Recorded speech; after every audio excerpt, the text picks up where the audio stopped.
all the stories in the Bible. This is a story of what happened after the Lord appeared to Abram and promised him that through him all the peoples of the world would be blessed.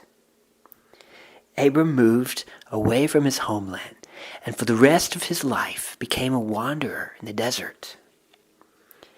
At this point, the Lord had appeared to Abram and given him the land on which he stood, and yet Abram continued into the desert of the Negev. Here is the story from Genesis 12:10 through 20. There was a famine in the land. Abram went down to Egypt, for the famine was severe and worldwide.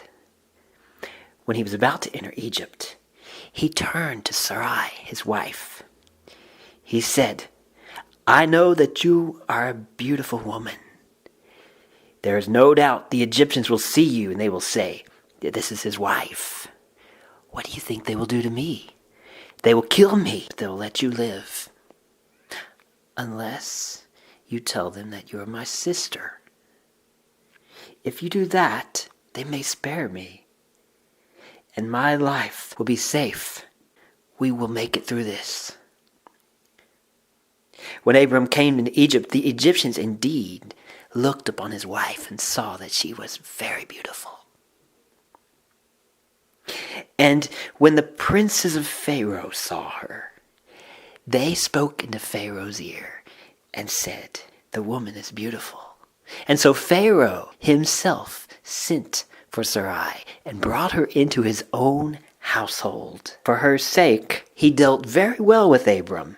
He gave him sheep, he gave him oxen, donkeys, even servants, male and female, camels.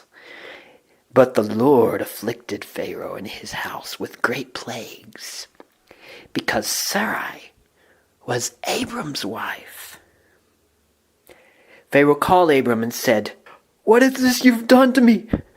Why did you not tell me that she was your wife?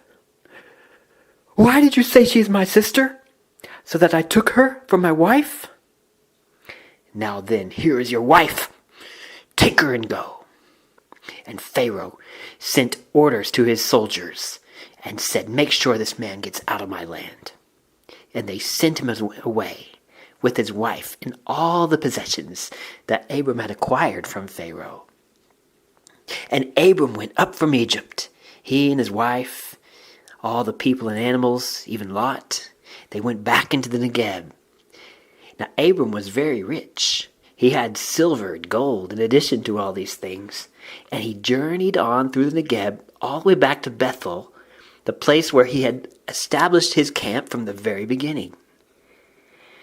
And there Abram called again to the Lord. And Lot, who went with Abram, also had flocks and herds and tents, and the land could not support them, for their possessions were great. They had so many animals, and the land was thirsty. And so there was strife between the herdsmen of Abram's livestock and the herdsmen of Lot's. And the Canaanites and the Perizzites were all over.